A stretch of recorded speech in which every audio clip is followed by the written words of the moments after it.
Hello மக்களே, நம்ம சேனலுக்கு ஃபஸ்ட் டைம் நம்ம மறக்காம சப்ஸ்கிரைப் அண்ட் லைக் பண்ணிக்கோங்க. ஃபீட்பேக்காக கமெண்ட்டில் தெரிவிங்க. நம்ம லாஸ்ட் டைம் பல்லாவரத்தில் இந்த திங்ஸ்லாம் எடுத்திருந்தோம். அதெல்லாம் இப்போ ஒர்க் ஆகுதா இல்லைன்னு செக் பண்ணலான்னு சொல்லிட்டு தான் எடுத்திருந்தோம். நேஷ்னல் பேனாசோனிக்லேருந்து ஒரு பெட் டேப் கேசட் பிளேயர் ஒன்று எடுத்திருந்தோம். சரி, ரொம்ப நாளாக நம்ம சர்ச் பண்ணிகிட்டு இருந்தோம். அது கிடச்சிருந்தது. சரி, ஒர்க் ஆகுதா இல்லைன்ட்டு நம்ம செக் பண்ணலான்ட்டு ஓப்பன் பண்ணி செக் பண்ணிட்டோம். சரி, எந்த ஒரு திங்ஸை எடுத்துன்னு வரும்போது ஃபஸ்ட்டில் நம்ம ஓப்பன் பண்ணி உள்ளே என்ன ஷார்ட் சர்க்யூட் ஆகிருக்கா அப்படின்னு செக் பண்ணிவிட்டு அதுக்கப்புறமா தான் நம்ம பவர் கொடுக்கணும். நம்ம ஓப்பன் பண்ணி செக் பண்ணதில் இதில் பார்த்திங்கன்னா ஒரு மோட்ருலாம் ரன்னிங்கில் தான் இருக்குது. பட் ஆனால் இந்த ரிவர்ஸ் வர பெல்ட் வந்து ரொம்ப லூஸாக இருக்குது, கழண்டிருக்கு. சரி அப்படி சொல்லிட்டு அதை ஃபுல்லாக கழட்டி போட்டு செக் பண்ணிட்டோம். அடுத்தது பார்த்திங்கன்னா நம்ம பவர்லாம் செக் பண்ணோம். சரி, பவர்லாம் கரெக்டாக தான் இருந்தது. மல்டிமீட்டர் வச்சு செக் பண்ணப்போ அப்புறம் இந்த வீலோட ப்ளே பட்டன் கொடுக்கும்போது நம்ம இந்த வீலில் போயிட்டு அந்த இதில் டச் ஆகும். அதனோட ஸ்ப்ரிங்கு வந்து உடஞ்சிருந்தது. அதோட இந்த பெல்ட்டு வந்து லூஸாக இருக்குது. நம்ம பெல்ட்டு நம்மக்கிட்டே இப்போதைக்கு ஸ்டாக் இல்லை, அதனால் நம்ம ஆர்டர் போட்டிருக்கு. அப்புறம் அந்த பெல்ட்டை மாட்டியாச்சு. மாட்டியதுக்கப்புறம் இந்த பட்டன்ஸ்லாம் வேறு ரொம்ப டஸ்ட்டாக இருந்தது. அதெல்லாம் எடுத்து க்ளீன் பண்ணலான்ட்டு பட்டன்ஸ்லாம் ரிமூவ் பண்ணிட்டேன்.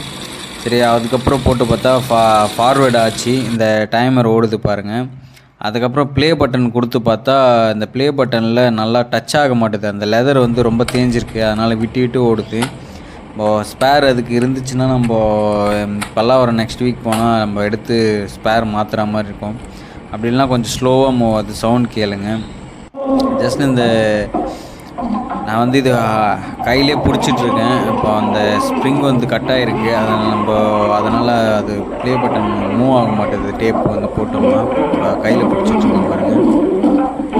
ஆக்சுவலாக இங்கே இந்த ரெட் டாட் இருக்குங்களா, இங்கேருந்து அதில் அந்த எண்டுக்கு ஸ்ப்ரிங்கு கனெக்ட் ஆகும். அது வந்து கட் ஆகிருக்கு. மற்றபடி இந்த லாஸ்ட் பட்டன் வந்து கேசட் ரிமூவ் பண்ணுற பட்டன் வந்து போயிட்டு இருந்தது, லாக் ஆகிட்டு இருந்தது. அதை நம்ம உள்ளே ஓப்பன் பண்ணி செக் பண்ணி அதை ரிமூவ் பண்ணி விட்டோம். இப்போ போட்டு செக் பண்ணி பார்க்கலாம். இப்போ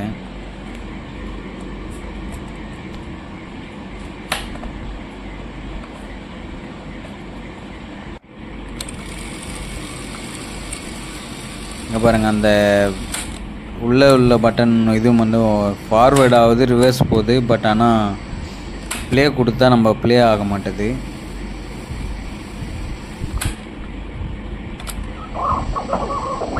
ரொம்ப ஸ்லோவாக மூவ் ஆகும். பட் உள்ளே அந்த ரப்பர் வந்து தேஞ்சிருக்கிறதுனால சரியாக ஃப்ரிக்ஷன் இது கிடைக்கல அது ரொட்டேட் ஆகிறதுக்கு. அதை கொஞ்சம் நம்ம மறுபடியும் கழட்டிட்டு நம்ம செக் பண்ணி போடணும். இப்போ நம்ம ஸ்ப்ரிங்கு வந்து நம்மக்கிட்ட இருந்த ஸ்ப்ரிங்கே வேறு ஒன்று எடுத்து போட்டாச்சு. இந்த வீல் சுற்றுறதை நீங்கள் பார்க்கலாம். பட் ஃப்ரீயாக சுற்றும் போது நார்மலாக ரன் ஆகுது. பட் கேசட் போடும்போது லோடில் வந்து ரன் ஆகலை அது. அதனால் நம்ம கழட்டி தொடச்சி போட்டிருக்கோம். மறுபடியும் எப்படி இருக்குது பார்க்கலாம். கிட்டத்தட்ட நான் இது ஒரு 4 to 5 டைம்ஸ் வந்து டிஸ்மேண்டில் பண்ணி அசம்பிள் பண்ணியிருக்கேன். அதை மறக்காமல் சப்ஸ்கிரைப் பண்ணி நல்லா சப்போர்ட் பண்ணுங்கள். அடுத்தடுத்து வீடியோ பண்ணுறதுக்கு எனக்கு கொஞ்சம் மோட்டிவேஷனாக இருக்கும்.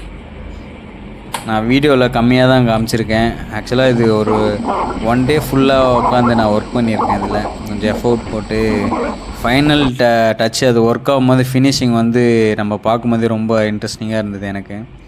நீங்களும் அதை அனுபவிக்கணும்னு தான் நம்ம இப்போது ஃபுல் வீடியோ போட்டிருக்கேன். இதில் வந்து பார்த்திங்கன்னா பேட்ரிக்கு ஒரு டைப் வச்சுருப்பாங்க. உங்களுக்கு வோல்டேஜ் கொடுக்கும்போது ஒரு டைப் இருக்கும். அதை நாங்கள் பார்த்து அட்ஜஸ்ட் பண்ணிக்கோங்க. இந்த மாதிரி பவரில் வச்சுட்டு தான் நீங்கள் கொடுக்கணும், இல்லைனா ஒர்க் ஆகாது. பேட்ரி போடும்போது நீங்கள் அதை மாற்றிக்கணும் ஆப்ஷனு. இந்த கேசட் போட்டு நம்ம ஒருவேளை கேசட் தான் ப்ராப்ளமாக இருக்கும் அப்படி சொல்லிட்டு நம்ம கேசட்டும் மாற்றி பார்த்தோம். ஓரளவுக்கு பரவாயில்ல. இப்போ சவுண்டு நம்ம ஆம்ப்ளிஃபயரில் கனெக்ட் பண்ணியிருப்பேன். நான் ஆல்ரெடி இதுலேயும் ஸ்பீக்கர் இருக்கும், ஆம்ப்ளிஃபயர்லேயும் போட்டிருப்பேன் நான்.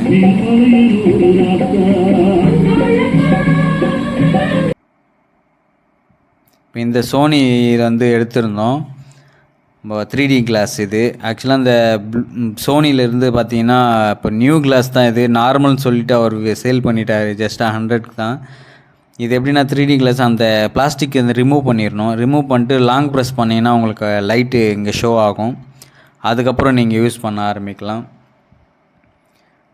இதில் இந்த பேட்ரி நீங்கள் சேஞ்ச் பண்ணால் இங்கே ஒரு பின்னு மாதிரி கொடுத்துருக்காங்களா இந்த ஸ்க்ரூ பக்கத்தில், அந்த பின்னை வந்து நீங்கள் ஜஸ்ட்டு நீங்கள் சிம் கார்டு ரிமூவ் பண்ணுற மாதிரி ஒரு டூல் எடுத்து நீங்கள் அதை ப்ரெஸ் பண்ணிங்கன்னா உங்களுக்கு அது ஈஸியாக வெளில வந்துடும். நீங்கள் பேட்ரி வந்து சேஞ்ச் பண்ணிக்கலாம்.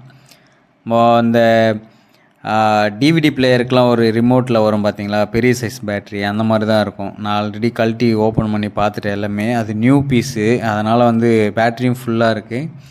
இதுக்கப்புறம் நம்ம கண்டினியூவாக யூஸ் பண்ணலாம். ஆக்சுவலாக சேல் பண்ணுற அண்ணனுக்கு இதை பற்றி தெரியாது போல். அவர் நார்மல் ஏதோ ஸ்பெக்ஸ் போல் அப்படின்னு சொல்லிட்டு இதை சேல் பண்ணிட்டார் நம்மளுக்கு. ஆக்சுவலாக இன்னொரு கண்ணாடி இருந்து அது உடஞ்சிருந்து, சரி இது நல்லா இருக்குது எடுத்துன்னு வந்துட்டோம். அதுக்கப்புறம் பார்த்திங்கன்னா இந்த சோனி இது எடுத்துருந்தோம் நம்ம வாக்மேனு. இதில் எல்லாமே நல்லா தான் இருக்குது. பேட்ரிலாம் போட்டு செக் பண்ணிட்டேன். பட்டு இதில் வந்து பெல்ட்டு ப்ராப்ளம் இருக்குது. நம்மக்கிட்ட பெல்ட்டு இப்போதைக்கு ஸ்டாக் இல்லை. கொஞ்சம் ஸ்க்ரூவும் பார்த்திங்கன்னா கொஞ்சம் ஓப்பன் ஆக மாட்டுது பேக் சைடில். அதுக்கான டூலு நம்மக்கிட்ட ஒரு ஸ்க்ரூ இருக்குது. பட் ஆனால் அது ரொம்ப உள்ளே இருக்கிறதுனால ஸ்க்ரூ வந்து அந்த டூலுக்கு எட்ட மாட்டுது. இதை நம்ம நெக்ஸ்ட் வீக் பல்லாவரம் இப்போ போகும்போது கொஞ்சம் பிளான் பண்ணி என்னென்ன திங்ஸ் வேணுமோ வாங்கிட்டு வந்து அந்த ஸ்க்ரூ ஓப்பன் பண்ணி நம்ம பெல்ட்டு சேஞ்ச் பண்ணிக்கலாம். பெல்ட்டு வந்து நான் ஆர்டர் போட்டிருக்கேன். மேஜராக ப்ராப்ளம் வந்து லைட்டு ஷோ எரியுது பாருங்கள், ரெட் கலரு. நம்ம ப்ளே கொடுத்தா மோட்டர்லாம் ரன் ஆகுது, சவுண்ட் கேட்குது. பட் ஸ்பீக்கர் வந்து இதில் கிடையாது. நம்ம மேனுவலாக அந்த இது வச்சு தான், ஹெட்ஃபோன் வச்சு தான் நம்ம கேட்க முடியும். ஸ்பீக்கர் கிடையாது. சில வாக்மேனில் ஸ்பீக்கரும் இருக்கும், பட் இந்த சோனியில் வந்து கிடையாது. நம்ம இது வச்சு தான் கேட்கணும். நம்ம ஹெட்ஃபோனு ஆடியோ ஜாக் ஹெட்ஃபோன் இருக்குல்ல, அது போட்டால் கூட யூஸ் பண்ணிக்கலாம் நம்ம டேரெக்டாகவே. ஆன் ஆஃப் பட்டன் எல்லாமே ஒர்க் ஆகுது, பக்காவாக இருக்குது. கோடாக்கில் இருந்து இந்த ஃபிலிம் கேமரா தான் வாங்கியிருந்தோம். இது நம்ம ஷோ பீஸ்க்காக தான் வாங்கியிருந்தோம். இப்போ எல்லாம் ஃபிலிம்ஸ்லாம் கிடைக்கிறது இல்லை. நம்ம சரி எதுவும் வந்து செக் பண்ணலாம் அப்படின்னு சொல்லிட்டு, இந்த வாங்கின கஸ்டமர் வந்து ஒன் டைம் தான் யூஸ் பண்ணார் போல். அதனோட இன்பில்ட்டாக பேட்ரிலாம் வரும், அந்த பேட்ரியோடு அப்படியே தூக்கி போட்டுட்ருக்கா. ஓப்பன் பண்ணும்போது தான் எனக்கு சரியான ஷாக்கு. சரி நம்ம வாங்கிட்டு வந்து இதை ஒரு கலெக்ஷன்ஸ் மாதிரி நம்ம எடுத்து வந்து வைக்கலாம் அப்படின்னு சொல்லிட்டு எடுத்துன்னு வந்து வச்சோம். ஸோ ஓப்பன் பண்ணால் தான் அந்த பட்டன் வந்து புஷ் பண்ணி ஓப்பன் பண்ணுறது அது தெரியாமல் அப்படியே டேரெக்டாக ஓப்பன் பண்ணிட்டாங்க போல். அது உடஞ்சிருந்தது. சரி அந்த கவரோடு இருந்துச்சு அப்படி சொல்லிட்டு நம்ம எடுத்துகிட்டு வந்துட்டோம். சரி நல்லா தான் இருக்கும் அப்படின்னு சொல்லிட்டு. சரி அதோட ஓப்பன் பண்ணி அந்த பேட்ரி போடுற செக்ஷன் ஓப்பன் பண்ணால் தான் செம்ம ஷாக்கு. இதில் பார்த்தீங்கன்னா அந்த பேட்ரி அப்படியே கரோஷன் ஆகிட்டுருக்கு, மொத்தமாக மெல்ட் ஆகி ரொம்ப டேமேஜ் ஆகிட்டு இருந்தது. அதோட அதை எல்லா பேட்ரி ரெண்டுமே ரிமூவ் பண்ணிவிட்டு, ஆனால் சேம் இன்பில்டாக அது அதோட பிராண்ட்லேயே வந்துருந்தது பேட்ரி கூட. கழட்டி எடுத்து செக் பண்ணிவிட்டு அதுக்கப்புறம் போட்டு பார்த்தோம். சரி லைட் எரியுதா அப்படின்னு சொல்லி வேறு பேட்ரி போட்டு பார்த்து செக் பண்ணோம். அது ஒர்க்கே ஆகலை. சரி இப்போதைக்கு இருக்கட்டும் அப்படின்னு சொல்லிட்டு அப்படியே வச்சாச்சு. பாருங்கள் சேம் பிராண்டு பேட்ரியும் கூட. நம்ம சேனலுக்கு மறக்காமல் சப்ஸ்கிரைப் பண்ணுங்கள், நல்லா சப்போர்ட் பண்ணுங்கள். Next week video